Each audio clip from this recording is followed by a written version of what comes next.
Today we're with the ice cutting exhibit at History and Heritage, and this collection was mostly belonging to Ned Handy. His family cut ice beginning on Lake Memphremagog up in Newport. And the items that you're going to be seeing today were used in Lyndonville, St. Johnsbury, basically the Northeast Kingdom.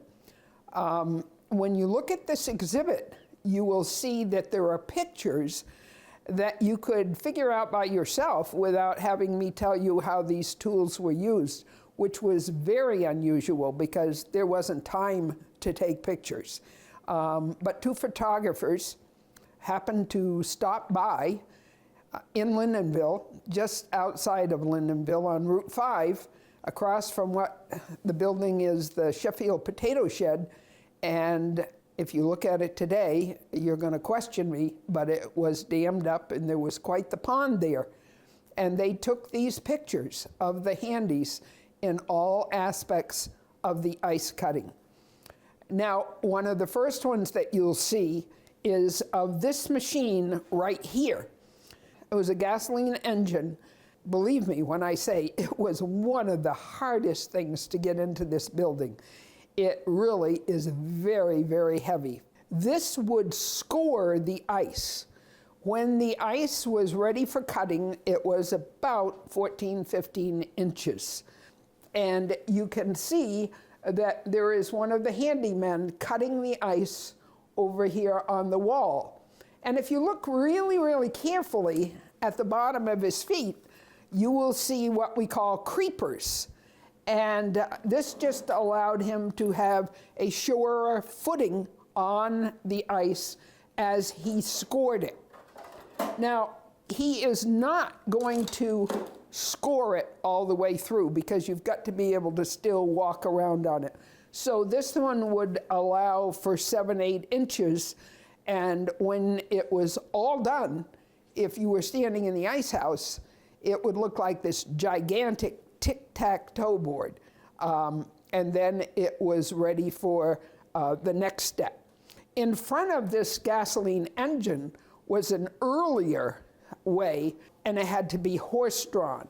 And this would score the ice with the horse, and you back here doing the same thing as this, but as you can imagine, would speed up that process a lot. From there, they would determine how much of the pond that they were going to cut. These were the various tools that they used. Remember I said it was scored, it wasn't broken all the way down, and the ice saw would do that. And when you look at it, it looks, really hard to maneuver, but remember, it's got to go down the 15 inches plus or minus into the ice, and when you look at them actually doing it, they're actually bent over, but they're cutting it off so that they have these strips, and then they use a breaking bar, which you can see further down on the wall, and they would just break them off into these blocks ready to be poled down to the ice house. Now I'm talking about these blocks. The blocks were 22 by 44, which we have an example of because it was hard to visualize it. And as I said, depending on the year, whether it was 14, 15, 16 inches. And they're not something that you're going to pick up. So most of the time when you had a block that size, your ice house was right on the pond, so that all you had to do was get it to where it would be carried like a conveyor up into the ice house. And the other thing with this is if it was a fairly large pond, you might not cut the whole thing in a day. So at the edges, you always had to make sure with a tamping bar that you had put some ice and snow in the very edges, because if the water was allowed to get through in the score mark, then it would just freeze it solid again, and they'd have to do the scoring all over. The other thing that's interesting to me, and I never thought of it, is, you know, you think of ice, and in order, if you're in a competition, which you were, there was more than one ice cutter, your ice had to be solid and it had to be clear. And the only way that you're going to get that is to get the snow removed from the ice every time it snowed. And Ned Handy said anything up to 5 inches, they would all get out there with shovels and clear the pond. Anything over 5 inches, then they would get the horse and the plow, so to speak, out. And the plow is in the back here. This one did not belong to the Handys. It belonged to the Nelsons, and they cut ice on Tickle Naked Pond. But it's a very good example of making sure that the ice stayed as clear as it could be, and that the only way to do that was to get the snow off every time. And if you go back and you read some of the advertisements, you know, they talk about solid, clear ice. And so the Handys, this was their machine. Many of the tools, most of the tools on the wall are theirs. And in the back, there's what we call a pike pole, which has kind of a push and a pull on it. And you'll see it's very long handled. And that was to reach out and grab one of the floating cakes of ice to direct it down to the chute that would take it up in the ice house. They also had pike poles in the ice house, but not the length that you're seeing down here. They were shorter, like the one over there, and those were used in the ice house to manage to turn the blocks and head them in the right direction for storage.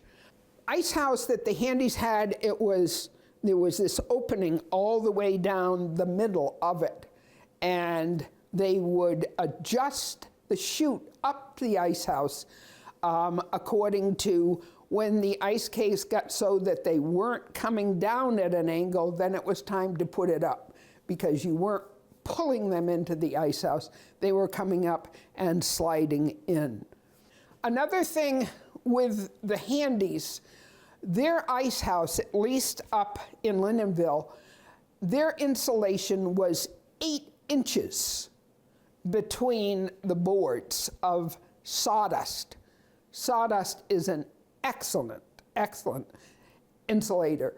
And that's why in the pictures you don't see any straw or sawdust after a layer, after a layer, after a layer. It's all within the boards. When they got the very top of the ice house, they would put either sawdust or straw to keep it. And in talking to Ned Handy, he said they probably lost no more than 5% over the summer. And that's the other thing that we don't necessarily stop and think about.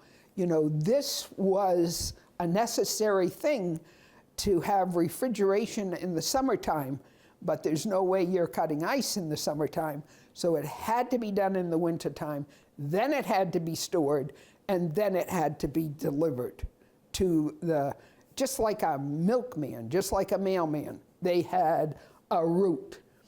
One of the things that we have added to this was this old ice box that you see over here. That ice box was today's refrigerator. And I know now that there aren't too many young students that are going to understand what I mean when I say an ice box. So it seemed pretty important that we had to have an example of that. And the ice would go in the top or the side and delivered by the iceman. And some of them they're pretty elaborate, and even today they are reproduced as a piece of furniture. But this one here shows you that in the top is where that block of ice went. Now, when delivery time came, you had a iceman doing the delivery, and as you can see in this picture, Pearlie Russell, who had a delivery in St. Johnsbury, and it was horse-drawn. Later on, it will be, you know, a truck or something like that. I can show you some of the things that would be in that wagon at the time. With the delivery process, I did want to point out here with the ice tongs. This is a pair of ice tongs that you can see has a very short handle. These are the ones that would be used to actually lift the cake up. These over here, you can see they have a much longer handle. And these were the ones that were used in the ice house. And it was a push-pull thing. There wasn't any lifting of a 500-pound block of ice. So on the delivery wagon, you had a pair of ice tongs like this. You oftentimes would find a spring scale that would do the actual weighing of the piece. You would find a dipper and a bucket of water. Some people were pretty particular about not too much dirt and sawdust coming into their house, so this was the way that they could clean off the ice block before they delivered it to your house. This is an apron, and it went on your back. There were places here, and it went on your back like so, and it was only used by those that put the ice cake up on their shoulder. Not everybody did it that way. Lots of them would hold it right down here. But this was the so-called kind of apron that you might have if you were delivering it with your on your shoulder. The other thing that you did find with some delivery was a sign. And depending on how you put this in your window, it would tell you what size that you wanted. If I just did it like that, the 15 cents is right at the top. If I turned it like this, then I was at 25 cents. And this was just an indicator of the size that the people needed. Not every ice delivery had this, but it was so in some of them. Then when they delivered it, one of the things that was fascinating was that they had chips from cutting the actual ice. They had the chips on the back of the wagon. And there would always be, on a hot summer's day, you would find kids by the side waiting to go up to the back of the wagon and get some of those ice chips to cool themselves off. Now, the greatest story I ever heard was one street down, which is Spring Street from Summer. There was an iceman that wasn't particularly fond of children. And he was kind of gruff, and he was never willing to let them have at the ice chips. So one day, and this is told by a former teacher that remembered this iceman, and they all hid in the bushes. And down he came Spring Street. He went to the back of the wagon. He got the ice chunk that was going to go in the house. He disappeared. The kids came out of the bushes. They went around to the back of the wagon, picked up all the chips they could, ran around to the front of the wagon, and put them on his seat. And she just, I mean, in telling it years later, you could still get that idea that revenge was sweet.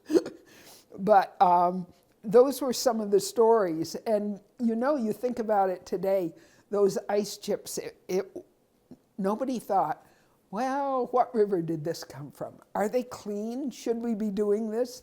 It was just something that they did. So that was the delivery part of it. And Ned Handy said to me, because they were very late in cutting. They cut up to they were in the 1950s. And he said it got increasingly hard to find people that wanted to work that hard, because it would start out early in the morning and late at night. And they not only delivered to customers on streets, but they delivered to farmers, they delivered to restaurants, and it was hard work. One of the reasons that we have this here, not only was it an industry, it was part of growing up in St. Johnsbury at an earlier time. And, you know, to me, if a kid is born and brought up with a refrigerator, how can you appreciate that refrigerator if you don't know about the icebox?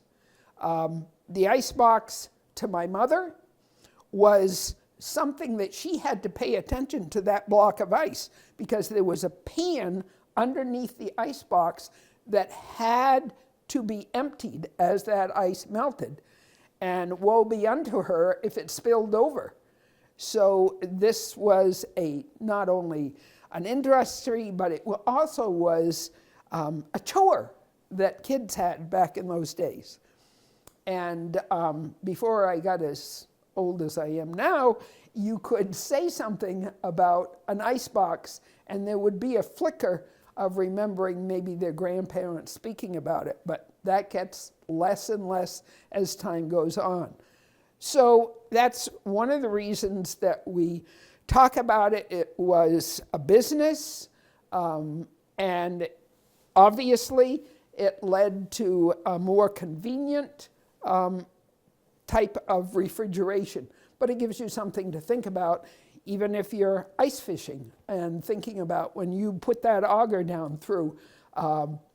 When you get to the clear ice, it's going to go a lot harder, and you think back to, oh yeah, the top is crystallized. Wouldn't be a good thing to sell. This is one of the many exhibits that we have depicting St. Johnsbury's history. I would encourage any and all to come in and take a look at the things that went on in St. Johnsbury and are a part of its history. And we are located on Summer Street, and you can look on our website for hours, but we have some wonderful things that help you to visualize this one-time long ago industry.